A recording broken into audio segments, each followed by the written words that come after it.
dzukijosveidas.lt. Sveiki, gerbiami Dzukijos veido žiūrovai. Šiandien mes kalbame apie, šią vasarą nežinau, kiek aktuali tema, lyg ir buvo vienas kitas nusiskundimas, kad štai nešienaujama galbūt vienoje ar kitoje vietoje, bet apie viską mes šiandien pakalbėsime su Raguvilės, būtent Alytaus padalinio vadovu Raimondu Kazlausku. Sveiki. Labą dieną. Tai sakykit, pirmiausia, šį vasarą jinai tokia buvo, atrodytų, pakankamai sausa, čia Dzukijoje ir gal ir daug darbo nebuvo? Taip, šienavimai nebuvo šienavimui daug darbo. Aišku, tas pradinis, kai visą laiką pavasarinis, jisai sužaliuoja staigiai, o po to vasarą saulė karščiai išdžiovino, lietaus nebuvo. Tai minimaliai principai šienavimai vyko. Ir kalbant būtent apie tą dažnumą šienavimo, tai galbūt tą žiūrovam reikėtų ir ištransliuoti mūsų, kaip dažnai būtent ir ar visą miestą prižiūri Raguvilė? Ne, Raguvilė šiai dienai prižiūri tik tais vieną zoną žaliųjų plotų, tai yra Pirmą Alytų, o visas kitas skirtingos įmonės, tai DMP, Stebulė ir Ekoservis.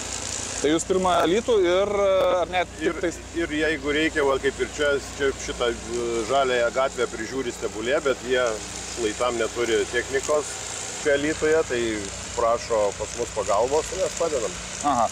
Kaip dažnai yra atliekamas šienavimas, ar pagal žolės ilgį, ar pagal tai, kokia sutartis yra sudaroma? Yra sutartį numatyti, taip, yra zonos tam tikros, kur yra prižiūrimos pastoviai, nuolatos ir nepriklauso nuo užsakymų, o yra antra zona ir trečia zona, tai antrą zoną užsako, trečią zoną irgi užsako. Antrą zoną užsakinėja dažniau, o trečią zoną rečiau. Ir, apsitai, vasara yra toks sunkiai irgi kaip ir žiema prognozuojamas, ar ne, kokia ta bus vasara, kiek lietus, kiek šilumos bus, bet kiek darbuotojų apsitai dirba, pavyzdžiui, vasaros sezonu? Pagal poreikį, mažiausiai 10. Kad, žodžiu, būtų, tikrai užtikrintas tas prižiūrėjimas. Nes vis tiek ir savo prižiūrim, ir kitiem reikia padėti, ir reikia išgyventi, užsidirbti iš vienos zonos, neišgyvensi, tai reikia papildomai dirbti. O rajonas, ar jums kažkiek priklauso? Rajonas, ne, rajone irgi dirbom šiais metais, buvo užsakymų, tai Piliakalnių šienavom irgi su šitų robotu. Ir prie šventės ten buvo, jie prašė Daugus, Simną, miestelius ten tuos prašinavom. O daugiau, jeigu žiūrint į pietų Lietuvą, pavyzdžiui, Lazdijai, Varėna, tai Varėnai, ar ne? Irgi sutartį su Varėna. Ir būtent mes šiandien kaip tik ne veltui irgi ir kalbam, kai už mūsų nugaros darbuojasi. Negalim sakyti, kad be žmogus reikalingas, bet labai sparčiai tai jau robotas. Tai ar ne? Vadinasi, kad tas darbas vyktų produktyviau. Produktyviau ir einam su technika į priekį, nes žmonių, kaip žinot, kuo toliau, tuo sunkiau su jais. Tai, kad maži palengvint rankinį darbą, tai įsigijom techniką, atsinaujinam, vis naują perkam. Kiekvienais metais vis kažką turim naujo. Tai jeigu kalbėt apie našumą, tai robotas kiek žmonių pakeičia arba kiek, pavyzdžiui, darbo valandų sutrumpina? Manau, 4 tai tikrai žmonės pakeičia, dar daugiau, nes jis efektyvesnis žymiai darbas. Nes žmogus ir su trimeriu dirba, jis negali pilnai 8 valandų išdirbti, jam reikia daugiau poilsio ir slysta, nepatogu, daug problemų. O šitas, matot, savo akimis įtikinot, kad įdomus dalykas. O kiek, jei nepaslaptis, jo kaina kokia? Virš 30 000, kaip geras automobilis.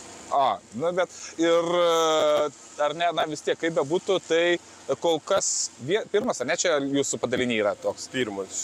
Šitas benzininis pas mus pirmas, turim Žemaitijoje dabar, pirmiausia nusipirkom šitą įrenginį, po to nusipirkom dar elektrinį. Nes irgi norim būti ir su visais žalėjais, su visais... Einat link tos būtent žaliosios krypties. Ir pabaigoj, žolę štai pjauna robotas, šienauja, vis tiek baigsis vasara, ateis ruduo, po rudens ateis žiema, ta visų taip mylima, ypatingai vairuotojų, gal ir jau kelius arba šaligatvius, pavyzdžiui, tam tikras vietas irgi yra robotai, kurie padeda prižiūrėti.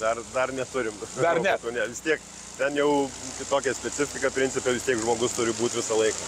Bet Ragovilė jau dėliojasi žiemos darbus, visą kitą. Visas medžiagas susipirkę, viską jau pasiruošime. Druskos kalnus susipylę. Jau susipylę. Na kągi, bet... Nežinom, kiek reiks. Ką, belieka tais pasidžiaug dar vasarą, žinoma. Na ir taip, vasara baigėsi, bet šienavimas nesibaigė, ar ne? Rudenį jūs irgi... Dar nesibaigė. Rudenį lapų prasideda rinkimai. Kada jau baigėsi jūsų sezonas? Jie galite sakyti, na, vat, šienavimo, žolės pjovimo? Žolės pjovimas baigsis, manau, rugsėjo pabaigoj, bet prasidės lapai. Lapai jau, aišku, rugsėjai rinksis. Pagrindė tai paskutinis šienavimas gaunasi su lapų rinkimu, nes renki lapus ir vis tiek kartu žolę nušienauji. Dzūkijos veidas.lt